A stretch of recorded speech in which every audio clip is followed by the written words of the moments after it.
Hi hello welcome back to my channel Mangalya Bandha. ನಾಳೆ ಆ video ಹೊರಗೆ ಬಂದರೆ ಕುಟುಂಬದಲ್ಲಿರುವ ಪ್ರತಿಯೊಬ್ಬರು ನೇಣು ಹಾಕ್ಕೊಂಡು ಸಾಯಬೇಕು. ಅದಕ್ಕೆ ಬದಲಾಗಿ ಇವತ್ತು ನೀನೇ ಸತ್ತು ಹೋಗು ಅಂತ ಕೋಪದಿಂದ ಮಹೇಶ್ ಮಾತನಾಡಿದರು. ಅಣ್ಣ ತಾಳ್ಮೆಯಿಂದ ಇರಿ ಅಂತ ಕೆಳಗಡೆ ಬಿದ್ದಿದ್ದ ಭಾರತೀಯನೇ ಎತ್ತಿ ಸೋಫಾದ ಮೇಲೆ ಕೂರಿಸಿದನು ಸಾಮ್ರಾಟ್. ಈಗ ಸುರೇಶ್ ಸೇರಿದಂತೆ ಎಲ್ಲರೂ ಕೂಡ ಒಳಗೆ ಬಂದರು. ತಪ್ಪು ವಿಡಿಯೋನ ಅಣ್ಣ ಏನು ಹೇಳ್ತಿದ್ದೀರಾ ಅಂತ ಸುರೇಶನಿಗೆ ಅದು ಕೋಪವಿತ್ತು. ಏಯ್, ನಮ್ಮ ಕುಟುಂಬದ ಮರ್ಯಾದೆ ಕಳೆದ ಬಂದು ನಿಂತಿದ್ದಾಳೆ ಕಣ್ರು ಇವಳು. ಆ ಪರದೇಶಿ ನಾಯಿ ಜೊತೆ ಸ್ನೇಹ ಬೆಳೆಸಿದ್ದಾಳೆ, ಅವನ ಜೊತೆ ತಿರುಗಿ ಫೋಟೋ ತೆಗೆಸ್ಕೊಂಡಿದ್ದಾಳೆ. ಈಗ ಅದನ್ನು ತಪ್ಪು ವಿಡಿಯೋ ಕ್ರಿಯೇಟ್ ಮಾಡಿ ಇವಳನ್ನು ಬೆದರಿಸ್ತಿದ್ದಾನಂತೆ. ಮನೆ ಬಿಟ್ಟು ಓಡಿ ಹೋಗಿ ಅವನನ್ನು ಮದುವೆ ಆಗದಿದ್ರೆ ಅವನು ಸೋಷಿಯಲ್ ಮೀಡ್ಯಾದಲ್ಲಿ ಅಪ್ಲೋಡ್ ಮಾಡಿಬಿಡ್ತೀನಿ ಅಂತಿದ್ದಾನಂತೆ. ಅದಕ್ಕೆ ಆ ಬದಲು ಇವಳನ್ನು ಕೊಂದುಬಿಡ್ಬಹುದು ಕಣ್ರೋ. ಇವಳು ಸತ್ತರೆ ವಿಡಿಯೋ ಹೇಗೆ ಹೊರಗೆ ಬರುತ್ತೆ ಹೇಳು. ಆಮೇಲೆ ಅವನನ್ನು ಕೂಡ ಯಥಾಗಿ ತುಳಿದು ಕತ್ತಿಸಿಡಿದ್ರೆ ಸರಿ ಹೋಗುತ್ತೆ ಅಲ್ವಾ ಅಂತ ಕೋಪದಿಂದ ಮಹೇಶ ಹೇಳ್ದ. ಅವನು ಯಾರು ಅಣ್ಣ, ಈಗಲೇ ಹೋಗೋಣ, ಅವನನ್ನು ಖಾಲಿ ಮಾಡಿದರೆ ಸರಿ ಹೋಗುತ್ತೆ ಅಲ್ವಾ. ನಮ್ಮನೆಯ ಮಗುವನ್ನು ಯಾಕೆ ಕೊಲ್ಲಬೇಕು ಅಂತ ಸುರೇಶ್ ಹೇಳ್ದ. ಇವಳು ಸ್ನೇಹ ಮಾಡಲು ಹೋಗಿದ್ದಕ್ಕೆ ತಾನೇ ಅವನು ಫೋಟೋ ತೆಗೆದಿದ್ದಾನೆ. ಇಲ್ಲದೇ ಇದ್ದಿದ್ರೆ ಯಾಕೆ ಹೀಗೊಂದು ಅಸಹ್ಯ ನಡೀತಾ ಇತ್ತು. ನೆನೆಸ್ಕೊಳ್ಳಲು ಅಸಹ್ಯ ಆಗ್ತಿದೆ ಕಣ್ರೋ ಅಂದ. ಅಣ್ಣ, ಇಬ್ಬರು ಕೋಪದಲ್ಲಿ ಮಾತನಾಡ್ತಿದ್ದೀರಾ, ಸ್ವಲ್ಪ ನಿಧಾನವಾಗಿರಿ ಅಂತ ಹೇಳುವಾಗಲೇ ಭಾನುಮತಿ ಮತ್ತು ರಾಶಿಕಾ ಒಳಗೆ ಬಂದರು. ಅವರು ಇದ್ದ ಸ್ಥಿತಿಯಲ್ಲಿ ನೋಡಿ ಅವರಿಗೆ ಭಯ ಆಯಿತು. ಏನಾಯಿತು ಮಾವ ಅಂತ ರಾಶಿಕಾ ಕೇಳಿದ್ಲು. ರಾಶಿಕಾ, ಏನೂ ಇಲ್ಲ, ನೀನು ರೂಮ್ಗೆ ಹೋಗು ಅಂದ ಸಾಮ್ರಾಟ್. ಇಲ್ಲ ಮಾವ, ಅಲ್ಲಿ ಏನೋ ದೊಡ್ಡ ಸಮಸ್ಯೆ ಆದ ಹಾಗೆ ಕಾಣ್ತಾ ಇದೆ ಅಂದ್ಲು. ನಿನಗೆ ಆಗಲೇ ಹುಷಾರಿಲ್ಲ, ನೀನು ರೂಮ್ಗೆ ಹೋಗು, ನಾನು ಬಂದು ಎಲ್ಲವನ್ನ ಹೇಳ್ತೀನಿ ಅಂತ ಹೇಳ್ದ. ಅವಳು ಸರಿ ಅಂತ ಹೊರಗೆ ಹೋದ್ಲು. ಈಗ ಅವಳನ್ನು ವಿಚಾರಿಸ್ದ ಸಾಮ್ರಾಟ್, ಏನಾಯಿತು ಭಾರತಿ, ಏನೇ ಇದ್ರೂ ಧೈರ್ಯವಾಗಿ ಹೇಳು. ಅಣ್ಣ ಏನೋ ವಿಡಿಯೋ ಇಟ್ಕೊಂಡು ನಿನ್ನನ್ನು ಬ್ಲ್ಯಾಕ್ ಮೇಲ್ ಮಾಡ್ತಿದ್ದಾರೆ ಅಂತ ಹೇಳ್ತಾ ಇದ್ದಾರೆ, ಏನಾಯಿತು? ಅವನು ಯಾರು ಅಂತ ಹೇಳು ಭಾರತಿ, ಈಗಲೇ ಅವನನ್ನು ಎತ್ಕೊಂಡು ಬಂದು ಕತ್ತಿಸಿಡ್ತೀನಿ ಅಂತ ಸಾಮ್ರಾಟ್ ಕೂಡ ಹೇಳ್ದ. ಇಲ್ಲ ಚಿಕ್ಕಪ್ಪ, ನಾನು ಕೂಡ ಅದನ್ನೇ ನೋಡಿ ಹೆದರಿ ಸತ್ತು ಹೋಗೋಣ ಅಂತಾನೆ ಅಂದ್ಕೊಂಡೆ. ತೋಟಕ್ಕೆ ಹೋಗಿ ಕ್ರಿಮಿನಾಶಕ ಕೂಡ ತಗೊಂಡು ಮನೆಗೆ ಬಂದೆ ಅಂತ ಹೇಳುವಾಗಲೇ ಎಲ್ಲರೂ ಗಾಬರಿಯಾದರು. ಪಾಪಿ, ಏನೇ ಹೇಳ್ತಿದೀಯಾ, ಏನಾದರೂ ಕುಡಿದ್ಬಿಟ್ಟಿಯಾ ಏನು? ಸಾಮ್ರಾಟ್, ಬೇಗ ಇವಳನ್ನು ಆಸ್ಪತ್ರೆಗೆ ಕರ್ಕೊಂಡು ಹೋಗೋಣ ಅಂತ ಸಾಧನ ಅಳ್ತಾ ಇದ್ಲು. ಅಮ್ಮ, ನಾನು ಏನೂ ಕುಡಿಲಿಲ್ಲ ಅಂದವಳು. ಚಿಕ್ಕಪ್ಪ, ಬರುವ ದಾರಿಯಲ್ಲಿ ನನ್ನನ್ನು ಪ್ರಕಾಶ್ ಮಾವ ನೋಡಿದರು. ಆಮೇಲೆ ತಾನೇ ನಾನು ಅಳ್ತಾ ಇರೋದನ್ನು ನೋಡಿ ಮಹದೇಶ್ ಚಿಕ್ಕಪ್ಪನ ಚೇಂಬರ್ಗೆ ಕರ್ಕೊಂಡು ಹೋದರು.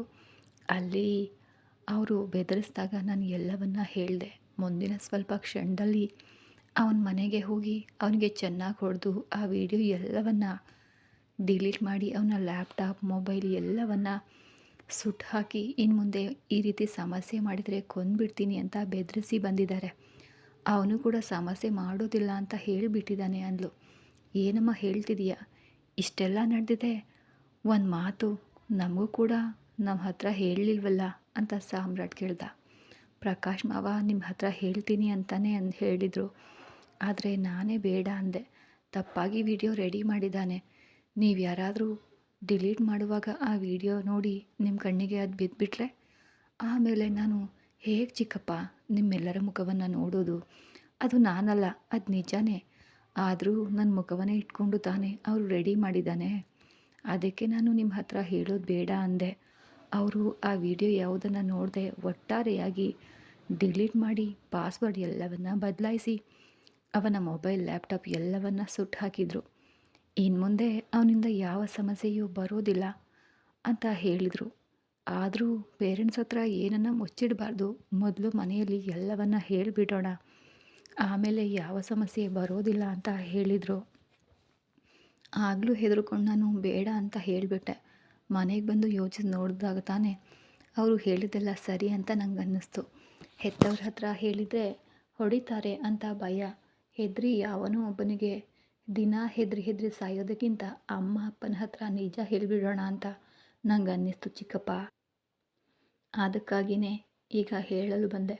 ಆದರೆ ಅಪ್ಪ ಪೂರ್ತಿಯಾಗಿ ಕೇಳದೆ ನಾನು ಹೇಳುವ ಮುನ್ನನೇ ಹೊಡಿತಾ ಇದ್ದಾರೆ.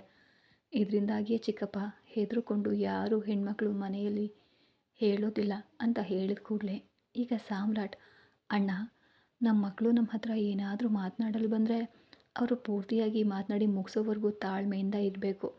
ಅರ್ಧ ಮಾತನಾಡುವಾಗ ಹೀಗೆ ಹೊಡೆದ್ರೆ ಮುಂದೆ ಹೇಗೆ ಅವರಿಂದ ನಿಜವನ್ನು ಹೇಳಲು ಸಾಧ್ಯ? ಈಗ ಭಾರತಿ ಸಮಸ್ಯೆ ಎಲ್ಲವೂ ಮುಗಿದು ಹೋಗಿದೆ. ಅದು ಮುಗಿಯದೆ ಹೇಳಿದರೆ ದೊಡ್ಡ ಸಮಸ್ಯೆ ಆಗ್ತಾಯಿತ್ತು ಅಂತ ಹೆದರಿದ್ದಾಳೆ.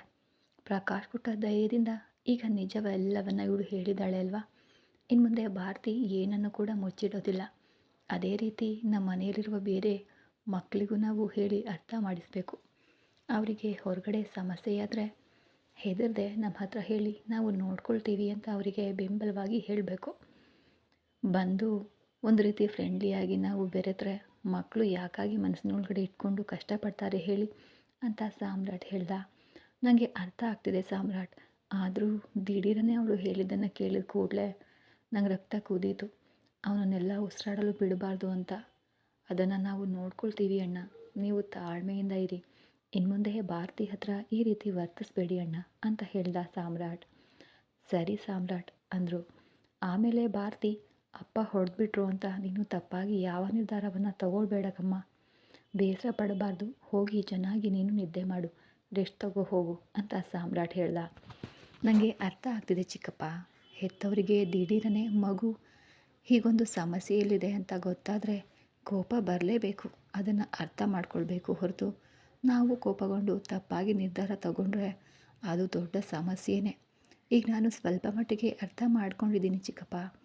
ಇನ್ನು ಮುಂದೆ ನಾನು ನೋಡಿಕೊಂಡು ಸರಿಯಾಗಿ ಇರ್ತೀನಿ ಅಂದ್ಲು ಭಾರತಿ. ತುಂಬ ಒಳ್ಳೆಯ ವಿಷಯ ಕಂದ ಅಂತ ಅವಳನ್ನು ತಪ್ಪಿಕೊಂಡು ತಲೆ ಸವರಿದ. ಆಮೇಲೆ ಎಲ್ಲರೂ ಹೋಗ್ಬಿಟ್ರು. ಹಿರಿಯರು ಮಲಗಿದ್ರಿಂದ ಅವರಿಗೆ ಗೊತ್ತೇ ಆಗಲಿಲ್ಲ.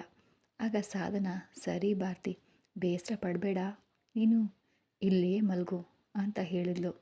ಇಲ್ಲಮ್ಮ, ನಾನು ನನ್ನ ರೂಮ್ನಲ್ಲಿ ಹೋಗಿ ಮಲ್ಕೋತೀನಿ. ತಪ್ಪಾಗಿ ನಾನು ಯಾವುದೇ ನಿರ್ಧಾರವನ್ನು ತಗೊಳ್ಳೋದಿಲ್ಲ. ನನಗೆ ನನ್ನ ಕುಟುಂಬ ಬೇಕು.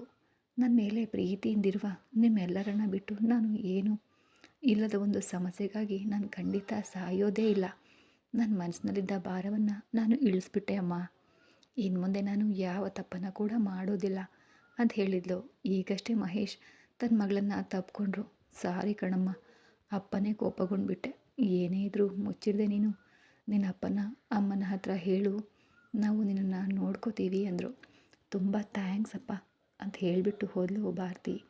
ಮರುದಿನ ಬೆಳಗ್ಗೆ ಸೀಮಂತದ ಮನೆ ಕಳೆಗಟ್ಟಿತ್ತು. ಕಣ್ಮಣಿಯ ಸೀಮಂತಕ್ಕಾಗಿ ಸಾಮ್ರಾಟ್ ಮನೆಯಲ್ಲಿ ಎಲ್ಲರೂ ಕೂಡ ತಯಾರಾದರು. ಮುಂಜಾನೆ ಸೂರ್ಯ ಕೂಡ ಬಂದುಬಿಟ್ಟಿದ್ರಿಂದ ಈಗ ಅವನು ತಯಾರಾಗಿ ಕೆಳಗೆ ಬರಲು ಎಲ್ಲರೂ 4 ಕಾರ್ಗಳಲ್ಲಿ ಹೊರಟರು. ಮಾದೇಶನ ಮನೆ ಹಬ್ಬದ ಕಳೆಯಿಂದ ಕಂಗೊಳಿಸ್ತಾ ಇತ್ತು. ಪ್ರಕಾಶ, ಮಾದೇಶ ಮತ್ತು ಅವನ ಸ್ನೇಹಿತರು ಎಲ್ಲ ಕೆಲಸವನ್ನು ಮಾಡ್ತಾಯಿದ್ರು. ಆಗ ದೊಡ್ಡ ಮನೆಯವರೆಲ್ಲರೂ ಬಂದ ತಕ್ಷಣ ಸಂತೋಷದಿಂದ ಮಾದೇಶ, ಪ್ರಕಾಶ ಇಬ್ಬರು ಕೂಡ ಹೋಗಿ ಸ್ವಾಗತಿಸ್ಕೊಂಡ್ರು. ಆಗ ಎಲ್ಲರೂ ತಮ್ಮ ಮಕ್ಕಳೊಂದಿಗೆ ಬಂದಿದ್ದರು. ಭಾರತಿ ಕಾರಿನಿಂದ ಇಳಿಯುವಾಗಲೇ ಪ್ರಕಾಶನ ನೋಡಿ ಕಣ್ಗಳಿಂದನೇ ಕೃತಜ್ಞತೆಯನ್ನು ಹೇಳಿದ್ಲು. ಅದಕ್ಕೆ ಅವನಿಗೆ ಏನು ಅರ್ಥ ಆಯಿತೋ ಇಲ್ವೋ ಗೊತ್ತಿಲ್ಲ, ಲಘುವಾಗಿ ಮುಗುಳ್ನಕ್ಕ. ಆನಂತರ ಮಹೇಶ್ ಅವನ ಬಳಿ ಹೋಗಿ, ಪ್ರಕಾಶ್, ನಮಗೆ ತಿಳಿಯದಂತೆ ನಮ್ಮ ಮಗಳ ಜೀವನವನ್ನು ನೀನು ಕಾಪಾಡಿದೀಯಾ. ನಿನ್ನನ್ನು ನೆನೆಸ್ಕೊಂಡ್ರೆ ನಮಗೆ ತುಂಬ ಸಂತೋಷ ಆಗ್ತಿದೆ. ನಿನಗೆ ಎಷ್ಟು ಧನ್ಯವಾದ ಹೇಳಿದರು ನಮ್ಮ ಋಣ ತೀರಿಸಲು ಅಂದರು. ಅಯ್ಯೋ ಮಾವ, ಏನು ಮಾತಾಡ್ತಿದ್ದೀರಾ, ನಮ್ಮ ಮನೆಯ ಮಗು ಅದು, ಇದರಲ್ಲಿ ಏನಿದೆ, ನೀವೇನು ಅದನ್ನು ದೊಡ್ಡದಾಗಿ ತಗೊಳ್ಳೋಕೆ ಹೋಗಬೇಡಿ. ಭಾರತೀಯನ ಚೆನ್ನಾಗಿ ಅರ್ಥ ಮಾಡ್ಕೊಂಡಿರಲ್ಲ, ಅದೇ ಸಾಕು ಅಂದ. ನೀನು ಹೇಳಿದ್ರಿಂದಲೇ ಭಾರತಿ ನಮ್ಮ ಬಳಿ ಎಲ್ಲ ವಿಷಯವನ್ನು ಹೇಳಿದ್ಲು. ಮೊದಲು ಕೋಪಗೊಂಡ್ರು, ಆಮೇಲೆ ಸಾಮ್ರಾಟ್ ಹೇಳಿ ಅರ್ಥ ಮಾಡಿಸ್ದ. ನೀನು ಈ ವಯಸ್ಸಿನಲ್ಲೇ ತುಂಬ ಪ್ರಬುದ್ಧನಾಗಿದ್ದೀಯ ಪ್ರಕಾಶ್ ಅಂತ ಹೇಳಲು ಅವನು ಲಘುವಾಗಿ ನಕ್ಕನು. ಆಗ ಸಾಧನ ಸೇರಿದಂತೆ ಎಲ್ಲರೂ ಪ್ರಕಾಶ್ ಬಳಿ ಮಾತನಾಡಿಬಿಟ್ಟು ಈಗ ಮಾದೇಶ್ನನ್ನು ನೋಡಿದರು. ಏನಪ್ಪ ಮಹಿದ್ನ, ಕಣ್ಮಣಿ ರೆಡಿ ಆದ್ಲಾ ಅಂತ ಕೇಳಲು, ಹೌದು ಅದಕ್ಕೆ, ನೀವೆಲ್ಲರೂ ಈಗ ಬಂದರೆ ಅವಳನ್ನು ಯಾರು ರೆಡಿ ಮಾಡೋದು, ನೀವು ರೆಡಿ ಮಾಡಬೇಕು ಅಂತ ಬ್ಯೂಟಿಷಿಯನ್ ಕೂಡ ಬೇಡ ಅಂತ ಹೇಳಿ ರೂಮ್ನಲ್ಲೇ ಕೂತಿದ್ದಾಳೆ, ಹೋಗಿ ಎಂದ ಮಾದೇಶ. ಈಗ ಹೋಗಿ ನೋಡ್ತೀವಿ ಅಂತ ಹೇಳೋ ಅಷ್ಟರಲ್ಲಿ ರಾಶಿಕಾ ಮತ್ತು ಸಾಮ್ರಾಟ್ ಕೂಡ ಅಲ್ಲಿಗೆ ಬಂದರು. ಪ್ರಕಾಶ್ ಅಂತ ಸಾಮ್ರಾಟ್ ಅವನನ್ನು ತಪ್ಕೊಂಡ. ಮಾದೇಶನಿಗೆ ಈಗಿನವರೆಗೂ ಏನು ನಡೀತಿದೆ ಅಂತ ಅರ್ಥ ಆಗಲಿಲ್ಲ. ಅಂದು ನಡೆದಿದ್ದನ್ನೇ ನೆನಪಿಸ್ಕೊಳ್ತಾ ಇದ್ದ. ಏ ಸಾಮ್ರಾಟ್, ಬಾರೋ, ಸಮಯ, ನೀ ಬರೋ ಸಮಯನ ಇದು ಅಂತ ಮಾದೇಶ್ ಕೇಳಲು, ಸಾರಿ ಕಣೋ, ಸೂರ್ಯ ಬೆಳಗ್ಗೆ ತಾನೇ ಬಂದ ಅಲ್ವಾ, ಅವನಿಗೂ ಕರ್ಕೊಂಡು ಬರಬಹುದು ಅಂತಾನೆ ವೆಯ್ಟ್ ಮಾಡ್ತಾ ಇದ್ವಿ ಎಂದ. ಮುಂದಿನ ಕಾರಲ್ಲಿ ಸೂರ್ಯ, ಅವನ ಅಮ್ಮ, ಅವನ ದೊಡ್ಡಮ್ಮ, ದೊಡ್ಡಪ್ಪ ಎಲ್ಲರೂ ಕೂಡ ಬಂದು ಸೇರಿದರು. ಎಲ್ಲರನ್ನ ಸ್ವಾಗತಿಸಿ ಒಳಗೆ ಕರ್ಕೊಂಡು ಹೋದ. ಮಹಿಳೆಯರೆಲ್ಲರೂ ಕಣ್ಮಣಿಯ ಕೊಠಡಿಗೆ ಹೋಗಿ ನೋಡಿದಾಗ ಮಾದೇಶ ಹೇಳ್ದಂತೆಯೇ ಸ್ನಾನ ಮಾಡಿ ಮದುವೆ ಸೀರೆಯನ್ನು ಮಾತ್ರ ಉಟ್ಕೊಂಡು ಅಲ್ಲಿದ್ದ ಸೋಫಾದ ಮೇಲೆ ಕುಳಿತಿದ್ಲು ಕಣ್ಮಣಿ. ಸಾರಿ ಕಣ್ಮಣಿ ಅಂತ ಹೇಳ್ಕೊಂಡ್ರೆ ರಾಶಿಕಾ ಹೋದ್ಲು. ಅಕ್ಕ, ನೀವೆಲ್ಲರೂ ಬೇಗ ಬರ್ತೀರಾ ಅಂತ ನೋಡಿದರೆ ನೀವು ಇಷ್ಟು ಲೇಟಾಗಿ ಬರ್ತಾ ಇದ್ದೀರಾ ಅಂದ್ಲು. ಹಾಗೇನಿಲ್ಲ, ಸೂರ್ಯ ಮಾವ ಬಂದ್ರಾ, ಅದಕ್ಕೆ ಒಟ್ಟಿಗೆ ಬರೋಣ ಅಂತ ಇದ್ವಿ.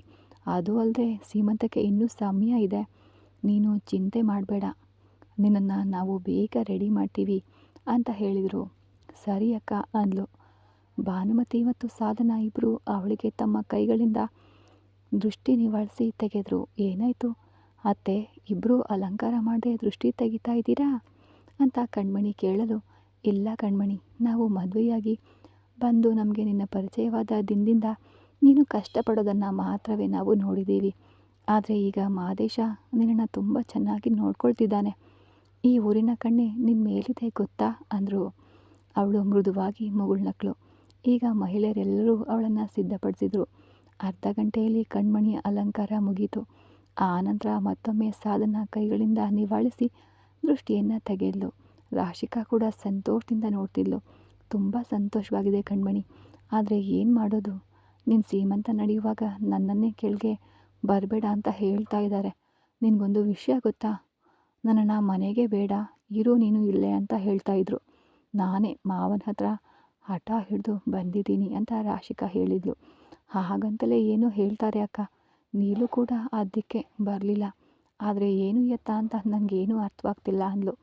ಆಗ ಅಲ್ಲಿಗೆ ಬಂದ ಮಾದೇಶ. ಅವನನ್ನು ನೋಡಿದ ತಕ್ಷಣ ಕಣ್ಮಣಿ ಮುಖ ಅರಳಿತು.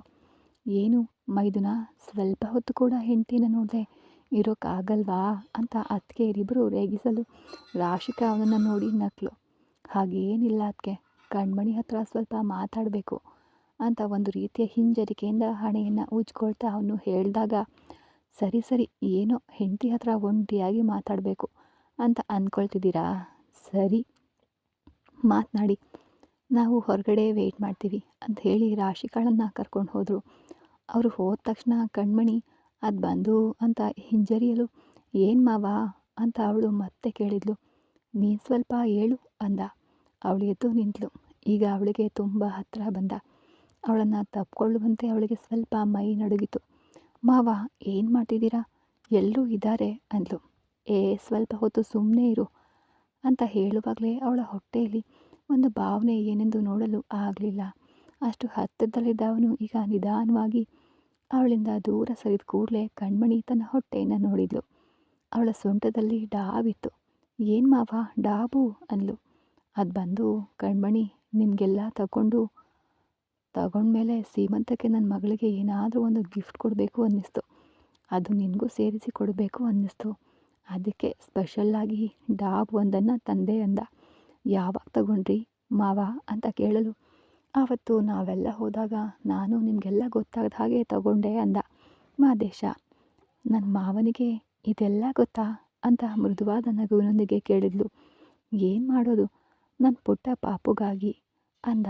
ಹಾಗಿದ್ರೆ ನಿಮ್ಮ ಮಗಳಿಗಾಗಿ ಮಾತ್ರನಾ, ನನಗಾಗಿ ಅಲ್ವಾ ಅಂತ ಕೇಳಿದ್ಲು. ಕಣ್ಮಣಿ, ಹೇ ಕಣ್ಮಣಿ, ಈ ಸಮಯದಲ್ಲಿ ಇದೆಲ್ಲ ಯಾಕೆ ಕೇಳ್ತಿದೀಯಾ, ಮಗು ಬೇರೆ ನೀನು ಬೇರೆನಾ, ಹಾಗೆಲ್ಲ ಏನಿಲ್ಲ, ಸರಿ ನಾನು ಕೆಳಗಡೆ ಹೋಗಿ ಬಂದವರನ್ನ ಗಮನಿಸ್ತೀನಿ ಅಂದ. ಮಾವ, ನೀನು ಇನ್ನೂ ಪೂರ್ಣ ಮನಸ್ಸಿಂದ ತಾನೇ ಎಲ್ಲವನ್ನ ಮಾಡ್ತಿದೀಯಾ, ನಿನಗೇನು ಇಷ್ಟ ಆಯಿತು, ನನ್ನನ್ನು ಒಪ್ಕೊಂಡಿದೀಯ ತಾನೇ ಅಂತ ಕೇಳಿದ್ಲು.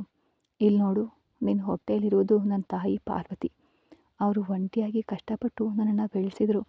ನನ್ನ ತಾಯಿಯನ್ನು ಕಷ್ಟ ಅಂದರೆ ಏನೆಂದು ತಿಳಿಯದಂತೆ ಬೆಳೆಸಬೇಕು ಅಂತ ನಾನು ಅಂದ್ಕೊಂಡಿದ್ದೀನಿ. ಸರಿ, ನಾನೀಗ ಹೊರಡ್ತೀನಿ ಅಂತ ಹೇಳಿ ಹೊರಗೆ ಹೋದ ಮಾದೇಶ.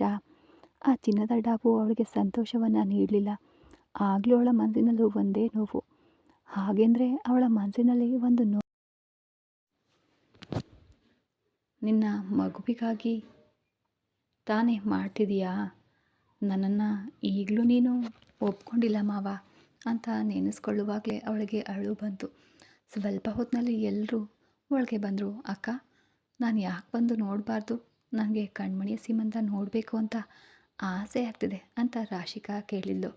ಇಲ್ಲ ರಾಶಿಕಾ, ಗರ್ಭಿಣಿಯರು ಸೀಮಂತವನ್ನು ನೋಡಬಾರ್ದಮ್ಮ ಅಂತ ಹಿರಿಯರು ಹೇಳ್ತಾರೆ. ಅದು ಯಾಕೆ ಏನು ಅಂತ ಇದುವರೆಗೂ ನಮಗೂ ಕೂಡ ಗೊತ್ತಿಲ್ಲ. ಸರಿ ಇರು, ಯಾರ ಹತ್ರ ಆದರೂ ಕೇಳಿ ತಿಳ್ಕೊಳ್ಳೋಣ, ನೀನು ಇಲ್ಲೇ ಇರು ಅಂದರು. ಒಬ್ಬ ವಯಸ್ಸಾದ ಅಮ್ಮ ಬಂದು ಸಾಧನಾ ಕಣ್ಮಣಿಯನ್ನು ಕೆಳಗಡೆ ಕರ್ಕೊಂಡು ಬನ್ನಿ ಅಂತ ಹೇಳಲು ಭಾನುಮತಿ ಮತ್ತು ಸಾಧನಾ ಕಣ್ಮಣಿಯನ್ನು ಕೆಳಗೆ ಕರ್ಕೊಂಡು ಹೋದರು. ಆಗ ರಾಶಿಕಾಗೆ ಜೊತೆಯಾಗಿ ಭಾರತಿ ವಾಪಸ್ ಬಂದಳು ಅವಳ ರೂಮಿಗೆ. ಆಮೇಲೆ ಕೆಳಗಡೆ ಹೋದ ನಂತರ ಎಲ್ಲಿ ನೋಡಿದರೂ ಸಂಬಂಧಿಕರು. ಅದು ಮಹದೇಶ್ನ ಮನೆ ಪೂರ್ತಿ ತುಂಬಿ ಹೊರಗಡೆಯೂ ದೊಡ್ಡದಾಗಿ ಹಾಕಿದ ಚಪ್ಪಲದೊಳಗಡೆ ಬಹಳಷ್ಟು ಜನ ಇದ್ದರು. ಕಣ್ಮಣಿಯನ್ನು ಒಂದು ಕುರ್ಚಿಯಲ್ಲಿ ಕೂರಿಸಿ ಮಹದೇಶ್ನನ್ನು ಒಂದು ಕುರ್ಚಿಯಲ್ಲಿ ಕೂರಿಸಿದರು. ಈಗ ಮಹದೇಶನ ಮುಖದಲ್ಲೂ ಕಳೆ ತುಂಬಿ ತುಳುಕ್ತಾ ಇತ್ತು. ಕಣ್ಮಣಿಯನ್ನು ನೋಡಿ ಲಘುವಾಗಿ ನಕ್ಕನು ಮಹದೇಶ. ಆಗ ಅವನ ಅತ್ತೆ ಬಂದು ಇಬ್ಬರಿಗೂ ಹಾರ ಹಾಕಿದರು. ಅದಾದ ನಂತರ ಹಿರಿಯರು ಶಾಸ್ತ್ರ ಮಾಡಲು ಸೀಮಂತ ಆರಂಭ ಆಯಿತು. ಸ್ವಲ್ಪ ಹೊತ್ತಿನಲ್ಲಿ ಸ್ಫೋಟಗೊಳ್ಳಲಿರುವ ಭೂಕಂಪದ ಬಗ್ಗೆ ತಿಳಿಯದೆ ಇಡೀ ಕುಟುಂಬವೇ ಸಂತೋಷವಾಗಿ ಇತ್ತು. ಮಹದೇಶ್ ಕೂಡ ಸಂತೋಷವಾಗಿದ್ದ. ಇಲ್ಲೂ ನಡೀತಾ ಇರುವ ಸೀಮಂತ ಕಾರ್ಯಕ್ರಮವನ್ನು ಚೆನ್ನೈನಲ್ಲಿ ಅತಿ ದೊಡ್ಡ ಗಾಜಿನ ಕಟ್ಟಡದೊಳಗಡೆ ಕೂತು ತನ್ನ ಆಫೀಸ್ ರೂಮಿಂದ ಲೈವ್ ಆಗಿ ನೋಡ್ತಾ ಇದ್ದವನಿಗೆ ಮಾತ್ರ ಅಷ್ಟೊಂದು ಕೋಪ ಆಯಿತು. ಇನ್ನು ಈ ರಾಜೀವಪ್ಪ ಯಾಕೆ ಅಲ್ಲಿಗೆ ಹೋಗದೇ ಇದ್ದಾನೆ? ಸೀಮಂತ ಚೆನ್ನಾಗೇ ನಡೀತಾ ಇದೆ, ಆರಂಭ ಆಗೋಕ್ಕೂ ಮುಂಚೆನೇ ಇವನು ಅಲ್ಲಿ ಹೋಗಿ ನಿಲ್ಲಿಸ್ಬೇಕು ಅಂದ್ಕೊಂಡೆ. ಆದರೆ ಹೀಗೆ ಸುಸೂತ್ರವಾಗಿ ನಡೀತಾ ಇದೆ ಅಂತ ಅಂದ್ಕೊಳ್ತಲೇ ರಾಜೀವಪ್ಪನಿಗೆ ಫೋನ್ ಮಾಡಿದ ಆರ್ಗೆ. ಈ ಕತೆ ಮುಂದುವರಿಯೋದು. ಮುಂದೆ ಏನಾಗುತ್ತೆ? ಈ ಸಂಭ್ರಮನ ಹಾಳು ಮಾಡ್ತಾನ ರಾಜೀವಪ್ಪ ಹೋಗಿ? ಇವರಿಗೂ ಆ ಆರ್ಕೆಗೂ ಏನು ಸಂಬಂಧ ಅಂತ ಮುಂದಿನ ಎಪಿಸೋಡ್ಗಳಲ್ಲಿ ತಿಳ್ಕೊಳ್ಳೋಣ. ಧನ್ಯವಾದಗಳು.